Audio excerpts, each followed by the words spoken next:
সাধারণত ছাদ বাগানে আমি সবজি গাছ লাগাই। ফুলের চারা খুব কমই লাগাই, প্রায় নেই বললেই চলে।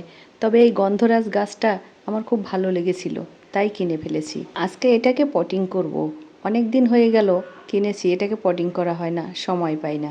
আগে গাছ লাগানো ছিল, এরকম একটা পাত্র খালি করে নিয়েছি। পাত্রের নিচে প্রথমে সবজি খোসা দিয়ে নিয়েছি। যেহেতু আগে ব্যবহার করা পট, তাই আগেই ছিদ্র করা ছিল। সবজির খোসাগুলোকে মাটি দিয়ে ঢেকে নিলাম। এরপর হালকাভাবে মাটি তৈরি করে নেব। মাটিগুলো মোটামুটি ভালোই সারযুক্ত আছে, তবুও এর মধ্যে কিছুটা ডিমের খোসা আর গোবরের গুঁড়া মিশিয়ে নিচ্ছি। এগুলো মাটির সাথে ভালোভাবে মিক্স করে নেব। এখন গাছের সাথে যে প্যাকেটটা ছিল, প্যাকেটটা ছাড়িয়ে নিচ্ছি। এরপর গাছের চারপাশের মাটি ঝরিয়ে শিকড়গুলোও কিছুটা কেটে নেব। শিকড়ও হালকাভাবে কেটে নেওয়া হয়ে গেছে। এখন গাছটা পটের মধ্যে বসিয়ে দেব।